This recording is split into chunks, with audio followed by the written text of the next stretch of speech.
लहसुन और अदरक का पेस्ट तकरीबन हर सालन में ही इस्तेमाल होता है। हर किचन की ज़रूरत भी है। आप महीने के स्टार्ट में लहसुन अदरक का पेस्ट बनाकर फ्रिज में महफूज कर लेते हैं, लेकिन कुछ टाइम के बाद लहसुन अदरक का पेस्ट स्मेल कर जाता है, कलर भी तब्दील हो जाता है। आज जिस तरीके से हम आपको बताएंगे, आप इस तरह बनाकर महफूज करें। सिर्फ 1 महीना नहीं बल्कि 6 महीने तक महफूज कर सकते हैं। अदरक जब भी लें वाश लाजमी करें, छिलका गीला हो जाएगा, आराम से उतर जाएगा। या तो नाइफ के साथ छिलका उतार लें, दूसरा तरीका यह है कि स्पून के साथ उतार लें। स्पून के साथ सबसे बेस्ट उतरता है। देखिए, इस जगह पर नाइफ नहीं जाती तो नाइफ की जगह स्पून से पील ऑफ करेंगे, सारा छिलका आराम से उतर जाएगा। 400 ग्राम अदरक को छील लिया है। 400 ग्राम अदरक का बना रहे हैं पेस्ट।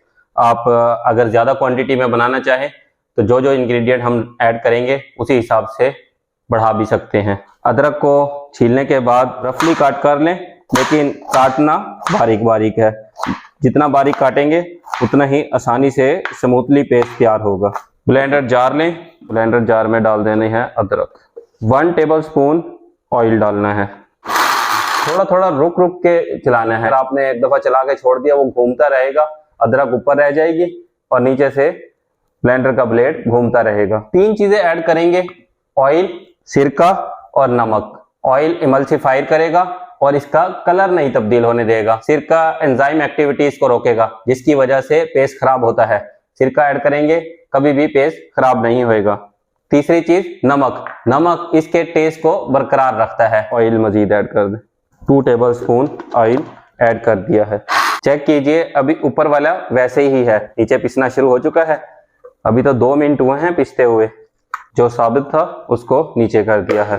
अब इस टाइम पर ऐड कर देना है 1 टेबलस्पून सिरका, 1 टीस्पून नमक। इसलिए अदरक को पीसते हुए मशीन थोड़ी सी पावर लेती है। लहसुन बड़ी जल्दी से पीस जाता है, लेकिन अदरक में थोड़ा टाइम लगता है। थोड़ी थोड़ी देर के बाद बंद कर देना है, यह ना हो कि मशीन खराब कर लें। एक दफा मजीद मिक्स करना है। पेस्ट तो तैयार हो गया है, लेकिन स्मूथली तैयार नहीं हुआ। अभी 1 मिनट के लिए मजीद ब्लेंड करना है। टोटल 5 मिनट लगेंगे अदरक के पेस्ट को तैयार होने में। पेस्ट को तैयार होते हुए 5 मिनट हो चुके हैं। चेक कीजिए, स्मूथली पेस्ट तैयार हुआ है। पेस्ट तैयार है। पेस्ट को शिफ्ट करना है एयर टाइट जार में। एयर टाइट जार में डालकर लॉन्ग टाइम के लिए स्टोर करना है। चेक कीजिए, बना है एकदम परफेक्ट और स्मूथली।